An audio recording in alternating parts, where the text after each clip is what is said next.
ஓம் முருகா, வெற்றிவேல் முருகா.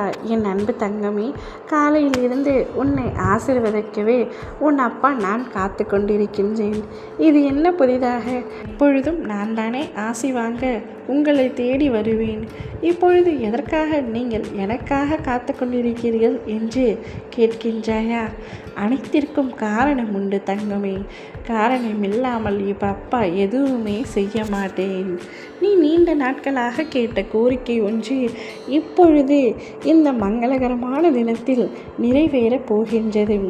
எனது செவிகளின் வழியே உன்னுடைய அத்தனை வேண்டுதல்களையும் நான் கேட்டுக்கொண்டு தான் இருக்கின்றேன். உனக்காகவே அவதரித்தவன் நான்.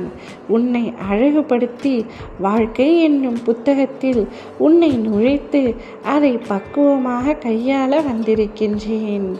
காயங்கள் இல்லாமலும் வலிகள் இல்லாமலும் வாழ்க்கையை கையாள முடியுமா என்ன?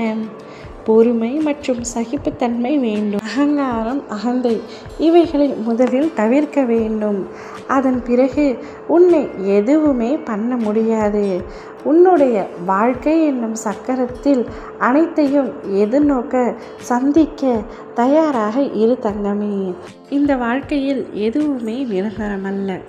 எல்லாமே மாயை. ஒரு நாள் உனக்கு, மற்றொரு நாள் வேறொருவருக்கு. எனவே எதை பற்றியும் கவலைப்படாமல் மகிழ்ச்சியாக உன்னுடைய வாழ்க்கையை நீ கடக்க கற்றுக்கொள். உனது கோரிக்கைகள் எதுவாக இருந்தாலும் அதை நிச்சயமாக நான் நிறைவேற்றி தருகின்றேன். கர்ம வினைகள் அனைத்தும் உன்னை விட்டு விலகும்.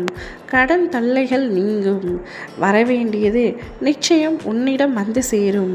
நீ எதற்காக காத்திருந்தாயோ அது நிறைவேறும் தருணம் இது.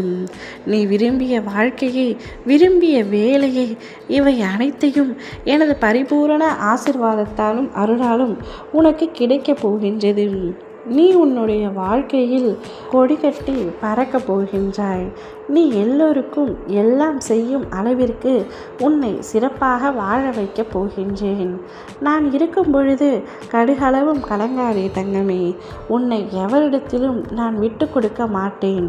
எந்த நேரத்திலும் உன்னை நான் கைவிட மாட்டேன். நீ போகும் பாதையில் மிக மோசமான மிருகங்கள் வரலாம், மனிதர்கள் வரலாம். அவர்களை கண்டு நீ அஞ்சாதே. தைரியமாக உன் இலக்கை நோக்கி சென்று கொண்டிரு. நான் அவர்களை தூக்கி பந்தாடுவேன். சாது மிரண்டால் காடு கொள்ளாது என்பதைப் போல நான் அவர்களுக்கு காட்டும் தருணமும் வந்துவிடும் தங்கமே. நீ யாரை பற்றியும் எதை பற்றியும் கவலைப்படாமல் நிம்மதியாகவும் தைரியமாகவும் உன்னுடைய பாதையை மட்டுமே யோசித்து செயல்படு. உன் அப்பா நான் உனக்கு உறுதுணையாக ஒவ்வொரு நாளும் ஒவ்வொரு நொடியும் இருப்பேன்.